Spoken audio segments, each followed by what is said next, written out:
Hello and welcome back to Kim Reads as we continue with A Little Princess, Chapter 14, The Day of Reckoning.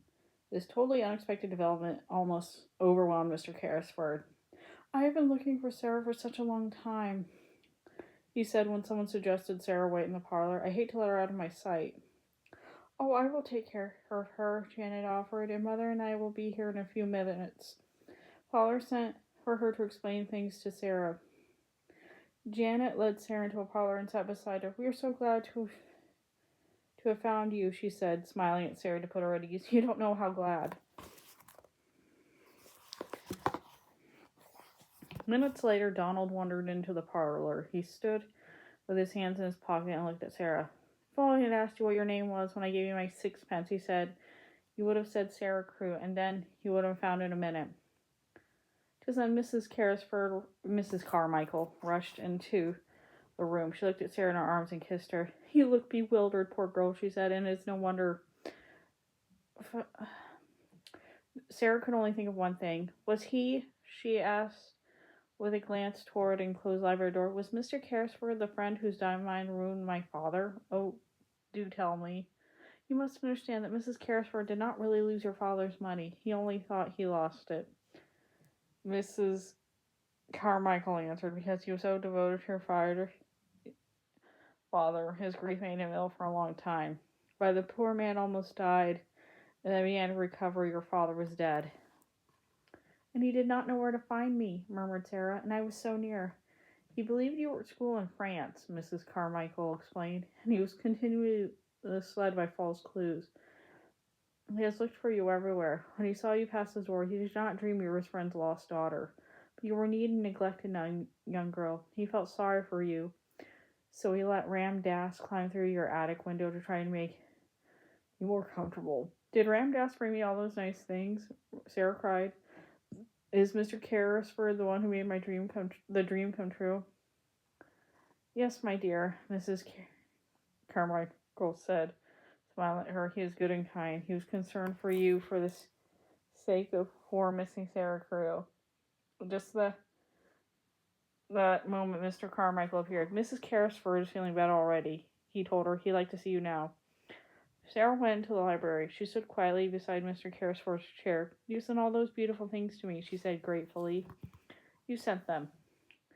Yes, my dear, I did, Mr. Carrisford answered. He looked at her with an expression she remembered seeing on her father's face many times, one of love and concern. Then it is you. You are my secret friend, she said as she leaned over and gave him a tender kiss on the cheek. That man will be himself again in 3 weeks, Mr. Carmichael told his wife. Look at his face already. He has found Ralph Crewe, Sara's sunshine, and he can plan for her future. Sara was not to return to Miss Minchin's at all. Mr. Carrisford was very determined on that point. She would remain in his house, and he would go and call on Miss Minchin. As it turned out, Mr. Carrisford did not have to make the trip. Miss Minchin came to his house looking for Sara. One of the housemaids had told her that she had seen Sara sneak out of the school with something under her cloak, and that she had gone into the house next door. Sara was sitting on a footstool close to Mr. Carrisford, getting acquainted with him when Ram Dass announced the visitor's arrival. Miss Minchin entered the library dressed in her best blue silk gown. At first she was quite polite. I'm sorry to disturb you, she said, but I have some explanations to make. I am Miss Minchin, the headmistress of the boarding school next door. Mr. Carrisford looked at her closely for a moment. So you are Miss Minchin? He asked. I am, sir, she replied. In that case, she said, you have arrived at the right time. My lawyer, Mr. Carmichael, was just about to see you. Mr. Carmichael bowed. Miss Minchin looked from him to Miss Carrisford in amazement. You're a lawyer, she said. I do not understand. I've come here as a matter of duty. I've discovered that a charity pupil at our school has intruded upon you this afternoon, and I came to explain that she did this without my knowledge. Then she turned on Sara and ordered her back to at once. You will be severely punished for this inexcusable behavior, she threatened. Mr. Carrisford drew Sara to his side and held her hand tightly. She's not going anywhere. Not going? Miss Minchin repeated. No, said Mr. Carrisford. She's not going with you. From now on, Sara will be with you. With you, sir? What does this mean?" the astonished woman cried. Mr. Carmichael spoke up. He explained everything in the manner of a man who knew his subject and knew law. "Mr. Carrisford, madam," he said, "was a close friend of the late Ralph Crewe. He was his partner. The fortune, which the captain believed lost, is recovered, and is in Mr. Carrisford's hand." "The fortune!" cried Miss Minchin. She turned pale as the winter outside. "Sarah's fortune?" "It will be Sarah's fortune," replied Mr. Carmichael rather coldly. "It is Sarah's fortune now, in fact. Certain events have increased it enormously. The diamond mines have proven themselves." "The diamond mines!" Miss Minchin gasped. If this was true, it was the most terrible thing that had happened to her.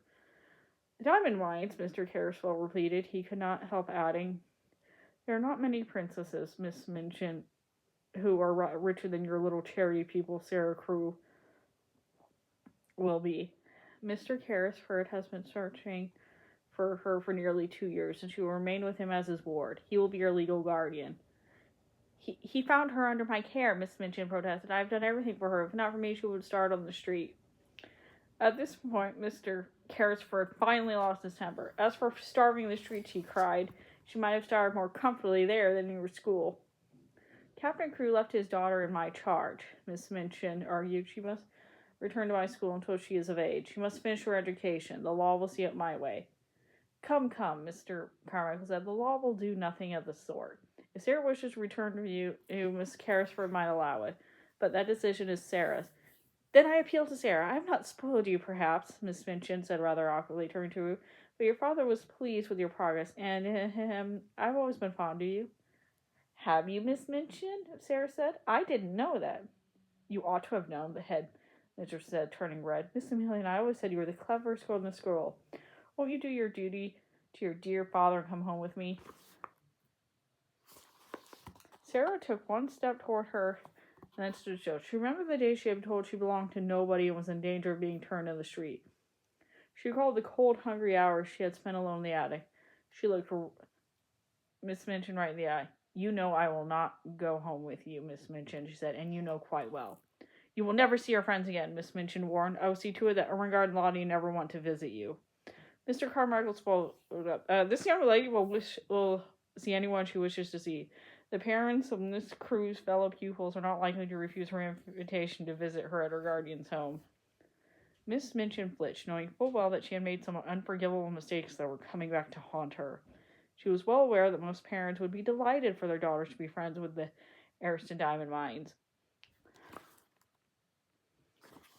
If Mr. Carrisford chose to tell any parents how unhappy Sarah had been at school, the results would be very damaging. "You have not undertaken an easy charge," Miss Minchin said to Mr. Carrisford as she chose to leave. "You'll discover that very soon. I suppose," she addressed Sarah then, "that you are a princess again." "I have tried not to be anything else," Sarah answered in a low voice. "Even when I was the coldest and hungriest under your roof." Miss Minchin returned home in a highly excited state. She ordered Miss Amelia to join her in the sitting room at once. When she told her sister the unbelievable events regarding Sarah, Miss Amelia burst into tears. "Perhaps if I weren't so timid, it would have been better for the school," Miss Amelia sobbed. You shouldn't have been so hard on Sara Crewe. You should have seen to it she was dressed decently. She was worked too hard for a girl her age and was only half fed." "How dare you say those things?" shrieked Miss Minchin. "How you have your nerve." "I don't know how I dare," Miss Amelia admitted, "but now that I've begun, I might as well finish. Sarah was a good girl and a clever girl. The fact that she was too clever for you, and that's why she disliked her. She saw through us both." When Miss Amelia had finished, Miss Minchin gave her smelling salts to calm her nerves and made her lie down on the sofa. However, from that day on, Miss Minchin stood a little in awe of Miss Amelia, who turned out to be not nearly as foolish as she appeared. That evening, when the students were together before the fire in the classroom, Ermengarde came in waving a letter in the air. "What's the matter?" one or two girls shouted at once. "Has anything to do with the row between Miss Minchin and Miss Amelia?" "I just received this letter from Sara," Ermengarde said, holding up. "You won't believe what she is and what she has to say." And that's the end of that chapter. See you later.